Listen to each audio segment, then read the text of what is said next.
Oi, está começando mais um ACS na TV, o programa da Associação Comercial de Santos, na Santa Cecília, que hoje recebe Eduardo Bittencourt, consultor de inovação, fundador da Space Moon e membro do Núcleo Jovem da Associação Comercial de Santos. Edu, seja muito bem-vindo e obrigada por aceitar nosso convite. Eu que agradeço o convite, para mim é sempre uma honra estar aqui na casa e falar um pouco da minha experiência também vai ser muito bacana. Edu, você hoje é consultor de inovação, está muito envolvido com o mercado de startup, mas isso começou através de um processo de transição aí na sua carreira. Conta um pouquinho para a gente dessa tua trajetória profissional. É verdade. O meu histórico é de tecnologia, comecei como desenvolvedor de sistemas aqui na região de Santos e eu entendi que o empreendedorismo era algo que falava mais alto em mim. Quis empreender, quis fazer essa transição de carreira. Não é um processo fácil, mas foi um processo que realmente eu me encontrei nessa jornada. Então, hoje eu atuo muito mais ajudando empresários, ajudando empreendedores a também fazer essa jornada e conseguir crescer as startups, as empresas deles. Edu, a Space Moon, né, falando um pouquinho dela, é um hub de inovação que conecta empreendedores, empresários do setor também de startups. Conta pra gente um pouquinho como que funciona hoje a Space Moon no mercado. A Space Moon, né, como toda startup, a gente fala muito do termo de pivotar, né? Você está indo numa direção e você mudar para outra. E a gente fez a mesma coisa com a Space Moon. A gente começou com uma aceleradora de startup, a gente tinha um espaço de coworking e a gente foi se adequando. Modelo de Venture Builder, que é quando você se torna sócio da startup para ajudar ela a crescer. E hoje a gente, como um hub de inovação, uma boutique de inovação que a gente gosta até de falar, a gente auxilia, seja lá quem for, seja investidor, seja empresas corporativas ou empreendedor que está começando a criar uma startup. E a startup, quando a gente fala de startup, realmente é uma empresa que busca um modelo de negócio escalável e que em ambiente de extremas incertezas, ela está sempre inovando. Então, busca resolver problemas de uma forma diferente, mais eficaz, mais barata ou mais rápida. E Edu, a gente vê hoje o mercado de startup ganhando muita força, né? Você acredita que essa força vem do conceito das startups de solucionar problemas, serem inovadoras e serem escalonáveis? Com certeza. A questão de resolver problema, a gente vê alguns grandes cases aí, o Nubank, que ficou muito famoso, porque ele pegou uma dor, um problema, que eram as pessoas que tinham dificuldade no banco, achavam uma questão muito burocrática e transformaram em algo leve. As pessoas hoje têm orgulho, por exemplo, de falar que é um cliente Nubank. Então, as startups, elas têm muito isso, de pegar uma dor do mercado, uma dor da pessoa, uma dor de uma empresa e transformar aquilo em uma forma prazerosa de ser resolvida. Né? Então, as startups, um dos grandes pilares é a questão de resolver os problemas. Quando a gente fala de escalabilidade, qual que é a questão? E por isso que a tecnologia ela permeia tanto essa questão das startups. Porque quando a gente fala de um mercado tradicional, né, uma padaria, você tem um faturamento, quando você quer multiplicar por 5 vezes esse faturamento, você vai ter que abrir eventualmente 4, 5 unidades a mais. Quando a gente fala de startup, isso não é uma verdade. Então, você através de tecnologia, você consegue ampliar suas receitas sem necessariamente ir ampliando os seus custos nessa mesma proporção.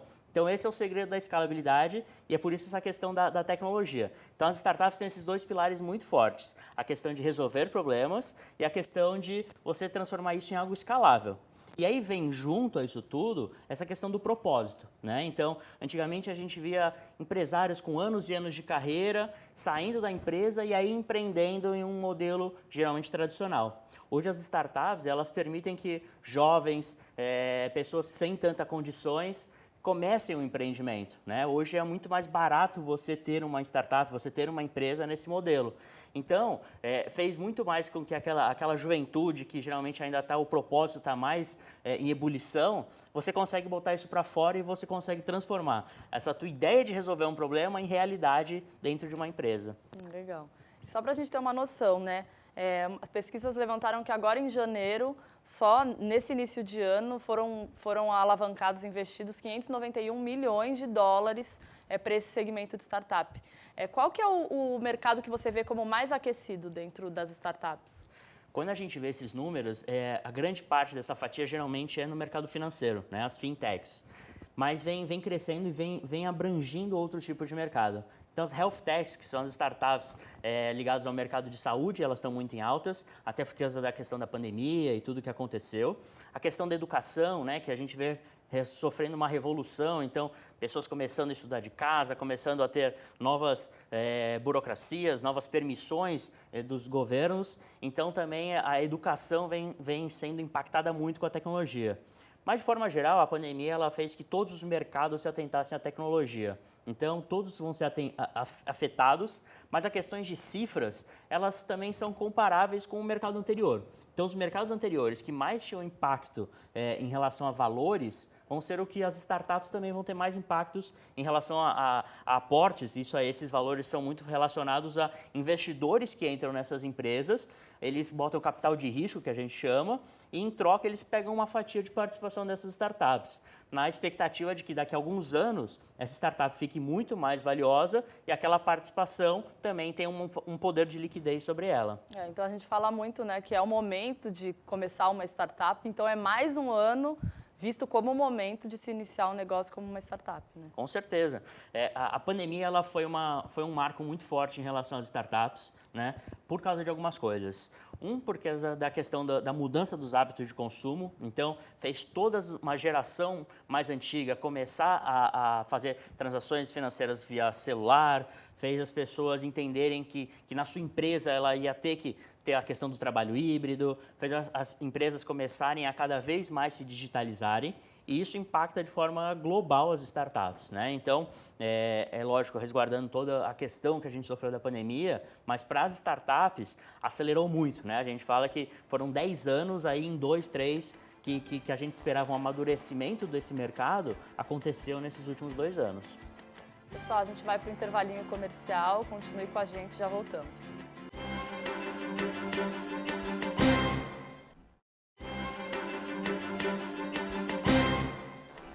Estamos de volta com a ACS na TV, que hoje recebe Eduardo Bittencourt, consultor de inovação e fundador da Space Moon.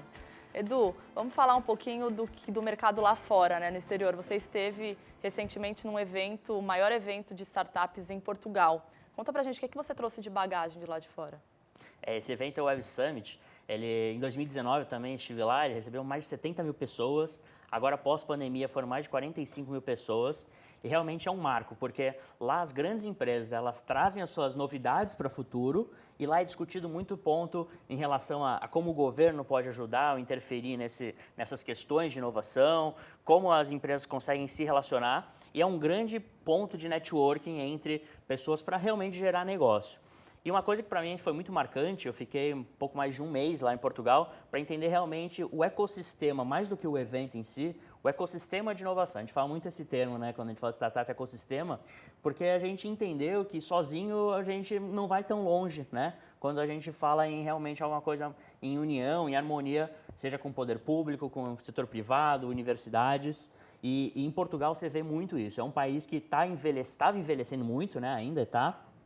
E entendeu que, se não for alguma coisa muito marcante, eles iam ficar cada vez mais só sustentando aí, as próximas gerações, sem uma geração de receita. Muitos jovens de Portugal migram para outros países da União Europeia.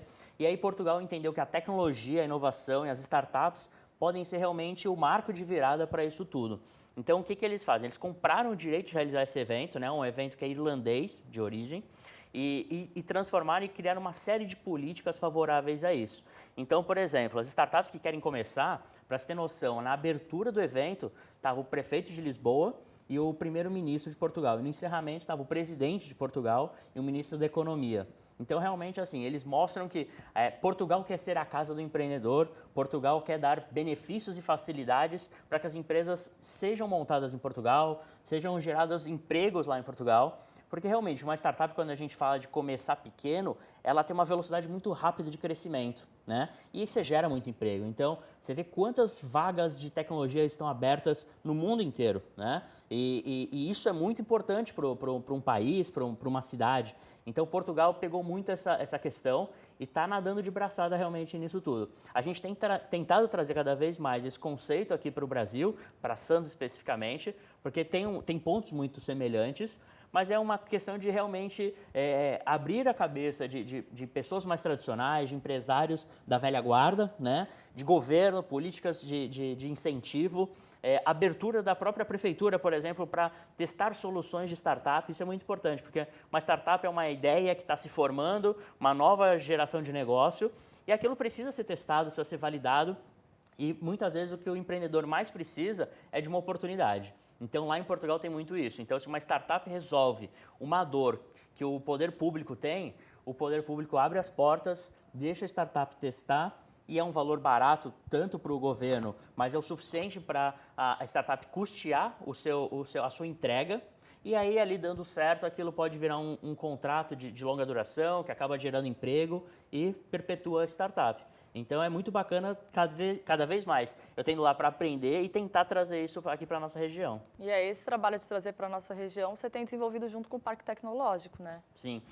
Eu tive a oportunidade, fui convidado para ser conselheiro administrativo do Parque Tecnológico, né? É uma importante função e a gente vê cada vez mais essa oportunidade de transformar a região num polo de inovação, né? É uma longa caminhada, né? Então, a gente vê muitas questões que a Europa está muito mais bem desenvolvida que aqui. Então, a gente tem tentado fazer um aculturamento para que isso comece cada vez mais a impregnar na cabeça de poder público, de universidades, de empresários de mercados mais tradicionais. Mas, realmente, o que eu tenho falado muito é que isso precisa ser um pensamento coletivo, né?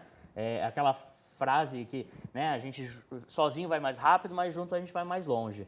E as startups precisam muito dessa união, desse trabalho coletivo. Perfeito. Edu, você falou um pouquinho da pandemia, né?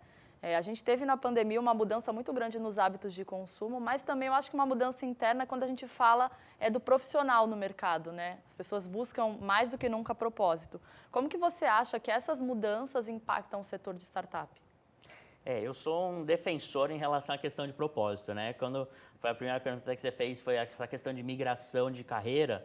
Para mim isso foi muito determinante, porque eu tinha muito essa questão de liberdade, de flexibilidade. Eu já defendi o trabalho híbrido antes dessa pandemia, que foi algo que ficou muito mais real, muito mais popular e necessário, na verdade, né? Então, quando a gente fala de propósito, quando a gente fala de novas formas de trabalho, essas novas gerações, elas vêm muito forte nessa questão, né?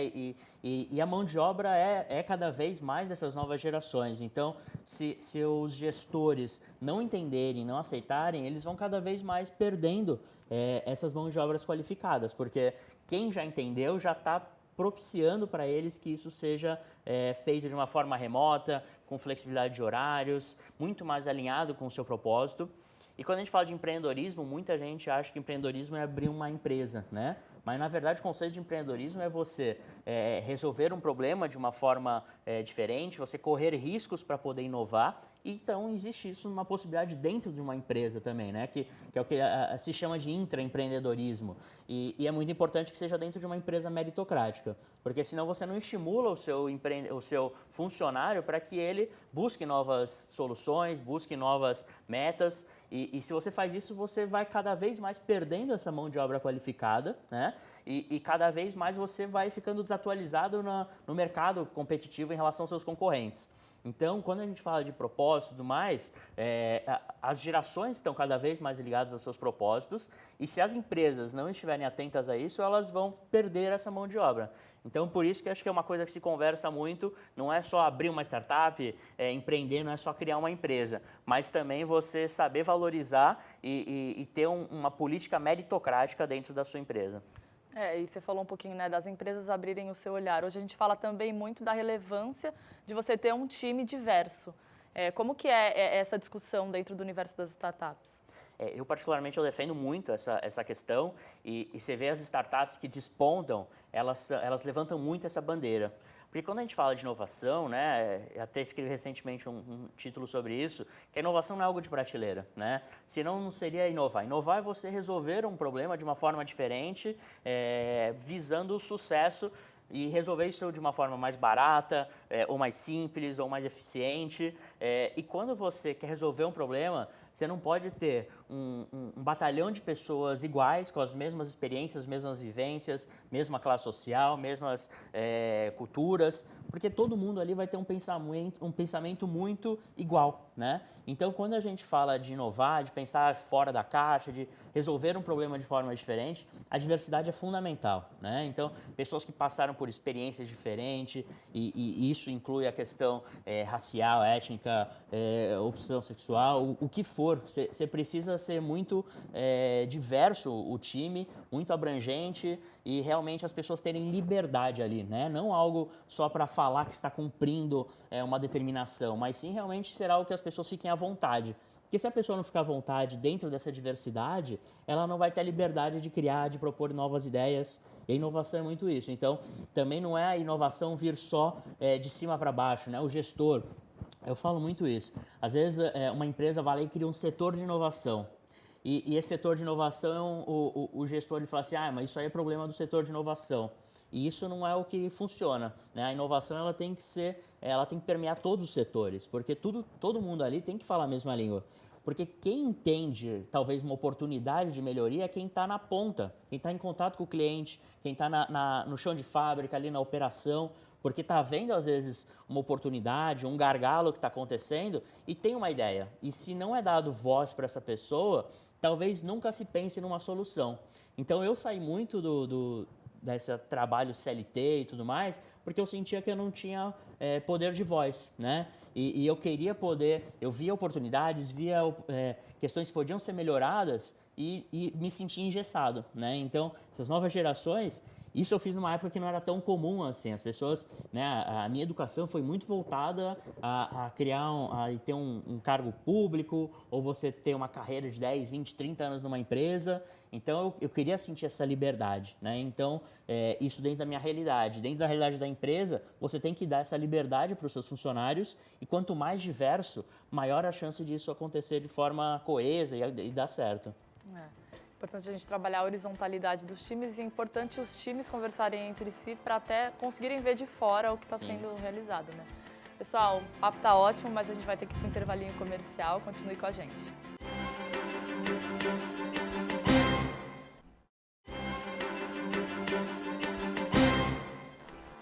Estamos de volta com o Acesso na TV, que hoje recebe Eduardo Bittencourt, consultor de inovação e fundador da Space Moon. Edu, falando um pouquinho agora de ESG, né? A gente ouve o mercado muito aquecido nesse tema e a sustentabilidade corporativa deixou de ser um discurso para o futuro e passou a integrar as discussões dentro das empresas. Como que o universo das startups está enxergando esse momento de ESG? Essa é uma pauta muito importante, né? E essa minha experiência em Portugal me mostrou ainda mais como lá é item obrigatório, né? Os fundos de investimento, quando eles vão fazer qualquer movimento, eles têm essa preocupação como é que são essas pautas dentro dessas empresas que vão receber esses investimentos. Então, lá, realmente, se a empresa não está preocupada com essas causas, ela dificilmente ela vai ter acesso a capital, né? E isso é uma coisa que está chegando muito mais rápido do que antigamente as coisas chegavam, mas ainda não no nível que já está sendo discutido lá. Mas realmente é uma coisa que já está muito em pauta. Cada vez mais também essas novas gerações que costumam estar mais atentas, tendo mais poder de fala dentro dessas empresas, também alertam as outras gerações e isso vem sendo empregado com mais capilaridade, vamos falar assim, né? E são pautas fundamentais, né? As startups, até por ter muita ligação com um propósito, por pensar em resolver dores, então você sempre vai ter dores relacionadas a essa questão ESG, né? Então, você vê startups especializadas até nessas questões e as startups têm uma característica muito diferente das empresas antigas, que é de fazer parcerias, de oferecer uma solução em conjunto com outra startup. Então, se já existem startups especializadas nessas pautas, eles agregam elas ou conseguem oferecer já uma solução mais completa e até preocupações internas de gestão de time e pautas ambientais em parceria com outras startups. Então, como existe esse pensamento de união, fica mais fácil, inclusive, de se desenvolver rápido, né? Porque quando a gente vê uma empresa muito robusta, Às vezes é começado a discutir em comitês essa questão de ESG, mas até de fato virar uma atitude prática, às vezes demora. E na startup, por ter esse conceito de flexibilidade, essa questão de trabalhar em conjunto, às vezes traz um fator que já é trabalhado em outra startup, traz para a startup e em questão de meses, às vezes semanas, aquilo já está realmente em prática. Edu, quando a gente agendou a entrevista, tinha uma pergunta que eu não queria deixar de fazer, que era o tema startups e favelas. Tem alguns fundos de investimento aportando investimento somente para startups dentro de comunidades. Há anos que a favela é estigmatizada. Qual que é a importância da gente ver, né, o morador da comunidade sendo reconhecido finalmente como empreendedor? Isso vai muito em contra a questão da diversidade, né? Porque quando a gente fala de pessoas com experiências diferentes, elas enxergam problemas diferentes, né? Então, uma pessoa que às vezes nasceu numa alta classe social tem problemas que ela só acompanha pela TV, né? Ela não sabe exatamente o que acontece. Então, quando você vê um morador aí de uma favela, ele tendo a possibilidade de as dores que ele enxerga e que quer resolver, ele tem investimento para isso, o impacto é muito mais certeiro, né? Então, sempre que a gente fala de startup, né, um universo muito novo para muitas pessoas, a gente fala assim, já que é tão novidade, a tecnologia às vezes não é o que você mais conhece, começa pela dor que você quer resolver, que você conhece muito a fundo. Então, existe uma grande perspectiva de que dores de comunidades sejam muito mais bem atendidas por startups que saiam das comunidades, né? Então, é muito importante e isso afeta a sociedade como um todo, porque a gente vê gerações de receita, de repente, serem feitas ali dentro e contratações que provavelmente vão ser feitas ali de pessoas que também estão lá dentro. Então, ele começa a criar um novo ecossistema dentro dessas comunidades que antes era excluída de fundos de investimento, do empreendedorismo de forma geral tradicional. E outra coisa que é muito bacana é porque você vê cada vez mais pessoas que entendem e replicam esse conhecimento lá dentro, né? Eu já fiz algumas palestras dentro de algumas comunidades e na minha época o que chocava muito é que a ambição deles não era de ter uma empresa, às vezes era de entrar num jovem aprendiz e de repente ficar ali num trabalho com baixa produtividade ou baixa remuneração pela vida inteira, né? Baixa projeção. Projeção, também, né? exatamente. E hoje, quando você vê um case acontecendo dentro de uma comunidade, isso vai inspirar uma geração, né? Então, é uma semente que está sendo colocada que provavelmente para os próximos anos isso vai ter um impacto muito maior. Então, eu fico muito feliz e vejo que é fundamental isso que está acontecendo. Eu também. Edu, falando de metaverso, né? Tem uma expectativa muito grande aí para os próximos anos quando a gente fala desse novo momento da tecnologia. Para as startups, quais são suas apostas aí em relação ao metaverso? Eu tenho estudado muito sobre isso, é um tema que está muito em pauta. Estive recentemente até numa palestra do Facebook, que é um dos grandes entusiastas desse tema. E o próprio Facebook fala que, de forma massiva, a gente vai ter isso daqui a uns 5 anos, né? Então, hoje está sendo já muito ventilado isso, né? Até porque eles precisavam criar também uma notícia impactante. Mas, assim, que vai chegar na nossa vida como uma forma muito popular, a gente espera daqui a uns 4, 5 anos. O que vai acontecer é, quem já está vendo isso, quem já está se antecipando para essa nova realidade, vai sair na frente.